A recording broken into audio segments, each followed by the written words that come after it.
why walk around the world? My response is, why not? Everybody has a story. They may tell it in a different language, they may whisper it, they may shout it, but they have a story.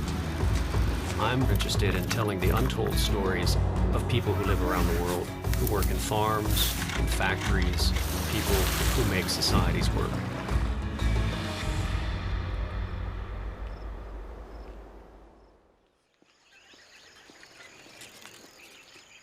So over the last almost 6 years, I've been walking out of Africa towards the tip of South America, following the pathways of the first human migration out of the mother continent back in the Stone Age.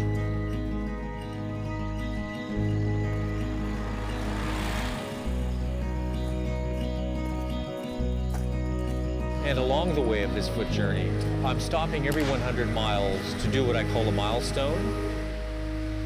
I take a picture of the sky, a picture of my feet on the ground.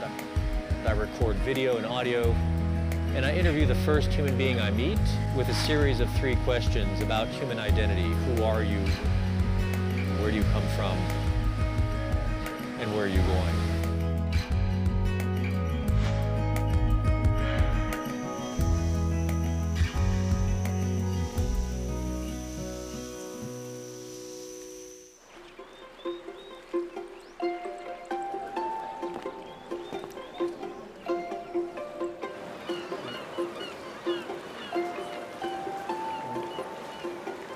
For the last 3 years, more or less, I've been walking.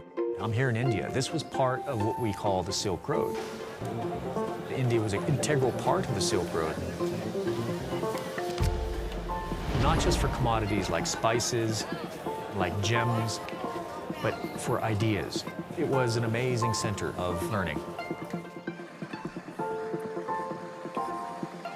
My journey will take about 10 years, and it's going to be about 22,000 miles long. My storytelling is like a needle that weaves through all of these different ripples in the human experience. And when I string all these milestones together, they will have what the world looked like at the turn of the 21st century along the pathways of the first discovery of the world.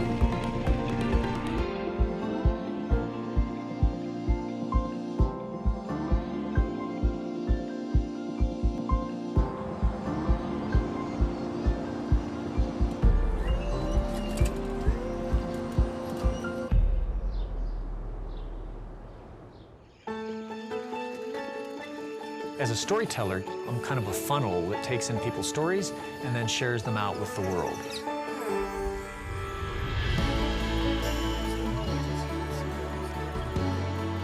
One of the missions of my project is to connect the past to the present in order to help us make better decisions about where to walk into the future, into the 21st century.